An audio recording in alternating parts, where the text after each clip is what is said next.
Mates, welcome to FOXSOUL's Black Report. It is finally Friday, December 2nd. I'm Courtney Hicks. And I'm Nicordelai Corte. We are honored to stand behind this desk each day to take you on a journey across Black America and around the world as we explore the heart and soul of the stories that impact our people. That's right. We're going to bring you our news, our views, and our voice. And so we start this afternoon or evening topping the news. A major update to the Shanquella Robinson case, as the person allegedly responsible for her death has been arrested and is awaiting extradition back to Cabo, Mexico. Now, the case is being treated as a potential homicide. There have been discrepancies between police reports made after Robinson was found.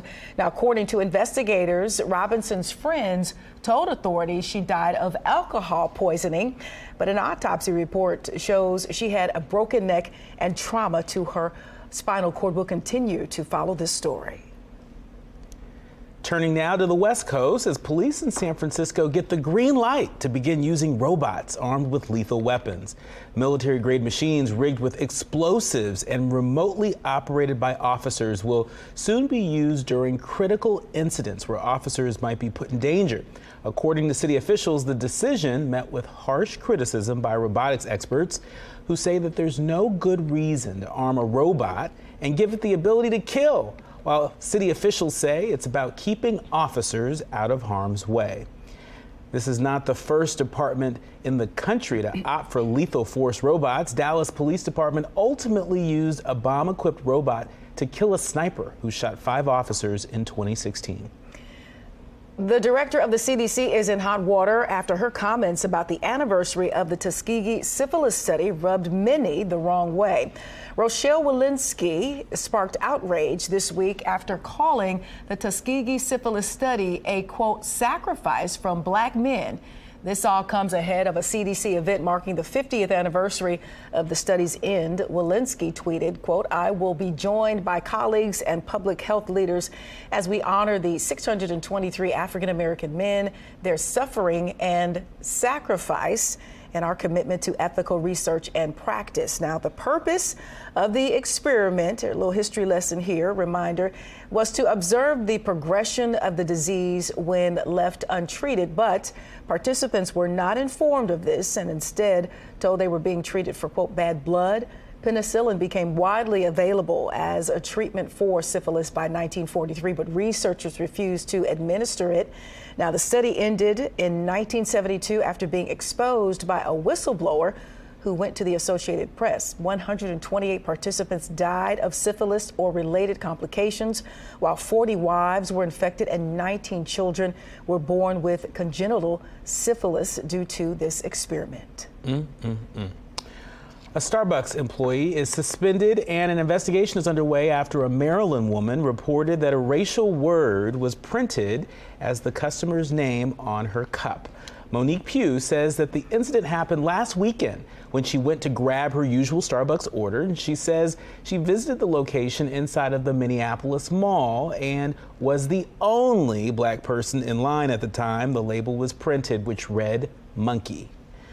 In a statement, Starbucks says they're working with the store to further look into this matter. Now, Courtney, you remember not too long ago, Starbucks had that whole initiative where they were going to facilitate a conversation on race, and they were going to shut down the Starbucks stores, and they were going to advance racial justice at Starbucks. To bring about sensitivity and understanding and cooperation. That's right. I remember. That's right. Conscious bias training, that kind of thing. I don't know. I don't know how well they're doing with that training, but if this is any indication, they may want to reconvene. Yeah, I mean, I don't know who else would have access to the cups, I've visited Starbucks and they just write your little thing and what's your name? And so, who else would have access to write something like this on a cup? So it's not too far-fetched that it could have maybe been an actual employee, and if that's the case, I don't know how difficult it would be for the Starbucks higher-ups to pinpoint and reprimand and or maybe fire, and then maybe revisit that whole movement better consciousness and awareness when it comes to racial relations and sensitivity. So we'll just have to see. I don't know if they've succeeded. If this, in fact, is something quite true. They got work to do. Yeah, they do. All right, new data is being analyzed by the CDC to examine how differently the flu impacts blacks versus whites. Data indicates people of color are already being hit hardest during what experts fear could be a severe flu season in the U.S. Now, initial data gathered from a pool of 29 million people shows the cumulative hospitalization rates for blacks with the flu as of November 19th was nearly 4 times higher than the respective rate for white patients. While the flu has historically impacted minority populations more than others, this is the first time since 2010 that the rate for black patients has been more than 3 times the rate of white patients at this point of the season. A community right outside of Houston is now a part of the long list of black communities that are on high alert after high level of lead is found in their water. Gabby Hart has the very latest on this story. On Wednesday, state water safety agencies notified residents in several Cypress subdivisions about the possibility of dangerous lead levels in their water. That's bad. That's really bad. It's deadly. Harris County Municipal Utility District 70, also known as MUD 70, accounts for several subdivisions, including Westgate, Yopon Ranch, Paddock, and Remington Grove. They report that between June and September of this year, 3 out of 20 samples taken from single-family homes showed lead levels above the EPA action level. That's very concerning. Erica Senegal lives in the Remington Grove subdivision. She says the possibility of dangerous lead levels in her community is alarming. I've always been kind of leery about using faucet water. But Municipal Operations and Consulting, which works with MUD 70, sent a statement saying in part, the first round of samples were all self-administered and collected by residents from the internal faucets of their homes. There are specific state guidelines, and any deviation from those guidelines can alter the sample results. MUD 70 went to the 3 homes and instructed them on the process of retesting in November. They say those results came back below the required limits. The statement went on to say, because of this, there is no indication of a problem with the public drinking water in Harris County MUD 70. And we are told that officials still plan to do another testing to take those samples again in January and even more after that, just to be on the safe side. If you'd like more information about lead poisoning and about protecting yourself and your family from it, you can head over to our website, fox26houston.com. In Cypress, I'm Gabby Hart, Fox 26 News. Experts say if you do suspect lead is in your water, you should get tested immediately. And remember, boiling water does not remove lead from the water. Courtney, this is just another egregious example. I'm just so disgusted of the work that really seems to be missing in our communities across the country, and that's the work to remove lead pipes and to make sure that clean drinking water is available to us. I mean, at times it feels like we're reading stories about what's happening overseas in areas where clean drinking water may be harder to come by, but here in the United States of America, in places like Flint, in Baltimore, in Jackson, Mississippi, in Detroit, and right here in Houston.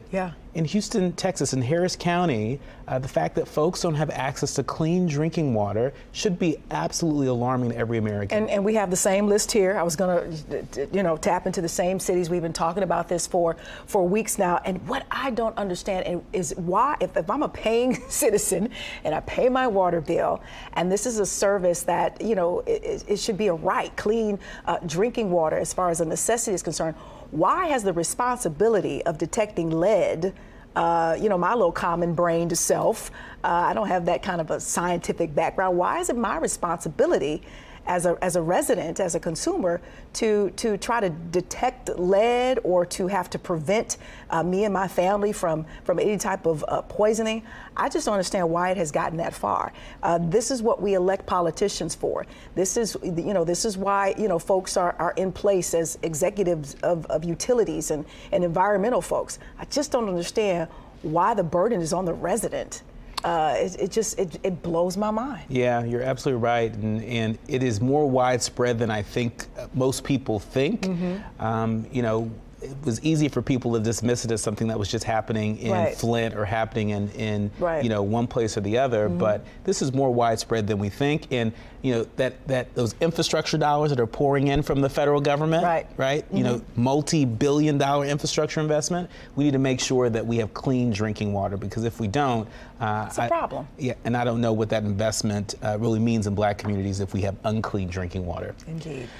Now on to Georgia, where it's a rare statewide contest there, and now former President Barack Obama is weighing in, and his comments are getting quite the attention. He traveled to Georgia to offer his support for Raphael Warnock in the final days leading to his Senate runoff election. Here's the very latest out of Georgia. Senator Raphael Warnock brings in the Democratic closer. Former President Barack Obama comes to Atlanta encouraging people to cast their ballot in the upcoming runoff election. You need to get out and vote. The former president was brutal in his takedown of challenger Herschel Walker, calling him unfit and unprepared to serve in the Senate. Mr. Walker has been talking about issues that are of great importance to the people of Georgia, like whether it's better to be a vampire or a werewolf.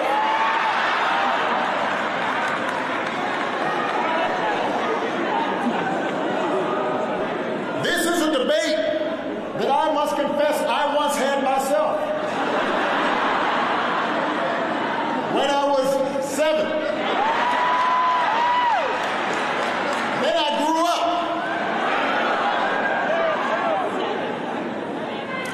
In case you're wondering, by the way, Mr. Walker decided he wanted to be a werewolf, which is great. As far as I'm concerned, he can be anything he wants to be, except for a United States Senator. Warnock also jabbed at Walker for taking a residence tax break on his home in Texas while running in Georgia. He was an amazing running back, and come next Tuesday, we're going to send him running back to Texas. Starting for the state of Georgia, Herschel Walker. Walker brought in his own political heavyweight. South Carolina Senator Lindsey Graham stumped for votes in Woodstock. During his speech, Walker told voters he's not a politician and that he'll fight for them if he wins next Tuesday. I'm going to speak for our babies, I'm going to speak for our police officers, and I'm going to speak for our military, because we need somebody in Washington that's going to speak for justice. And I'm not that politician, I'm that warrior, because I'm not going to say what they want me to say. I'm going to say the truth, and the truth will set you free. Again, the runoff election takes place on December 6th. We'll be sure to bring you the results right here on FOXSOUL's Black Report. Oh, your face. I feel like that's going to be on Saturday Night Live this week, some skits or something. I'll watch for that, right? All right, President Biden's plan to forgive student loans is headed to the Supreme Court.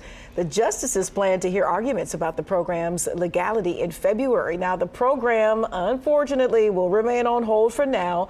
Under Biden's plan, some borrowers would get up to $20,000 in student loan relief. 6 states argued that he overstepped his legal authority. Last week, Biden delayed federal loan payments until next summer. Now, the final ruling would come in late June, about 2 months before the newly extended pause on loan payments is set to expire. More than 26 million people have already applied for the relief. In New York, the Inspector General has released evidence that shows majority disparities in the treatment of prisoners based on race. Now, the new report released this week shows that Black and Hispanic people incarcerated in New York State prisons are more likely than white people to face further punishment once they wind up behind bars. A Black person behind bars in New York from 2015 to 2020 was more than 22% more likely to get cited for misbehavior than a white person. According to the report, which looked at misbehavior reports that were ultimately dismissed at the same time, a Hispanic person behind bars was over 12% more likely.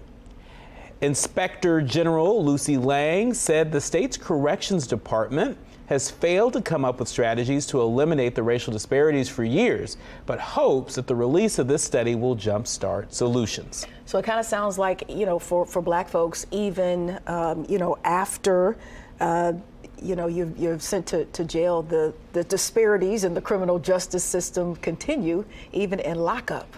I'm not really surprised.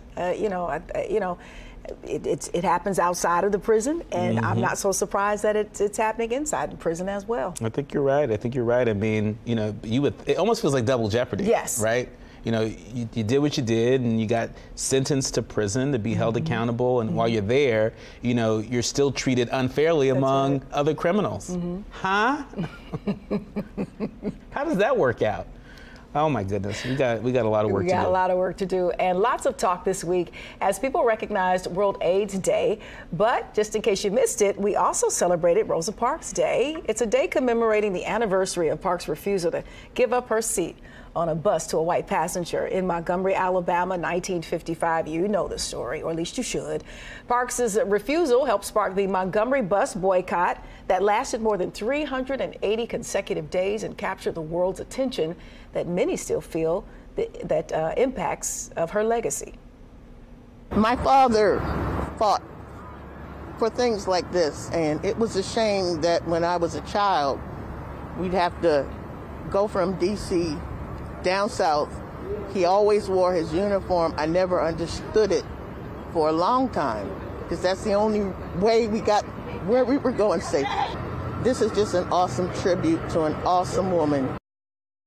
Indeed. Now, in 1957 GMC bus dedicated to Parks was on display. There it is at the Anacostia Metro Station. That's in D.C. And they also honored Parks with a reserved seat on every bus. So once again, the impact, long-lasting, forever lasting, and we can continue to celebrate her memory and her stance on that day. Yeah. To just say I'm good. And to celebrate, just sort of her role in the movement. I think a lot of folks forget that a lot of these stories that we hear are actually interrelated.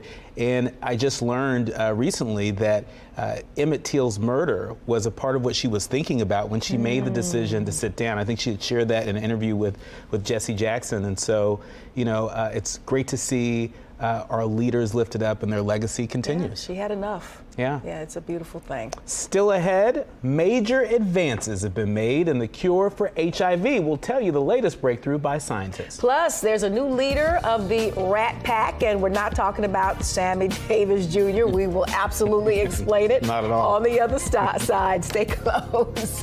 You want to hear this.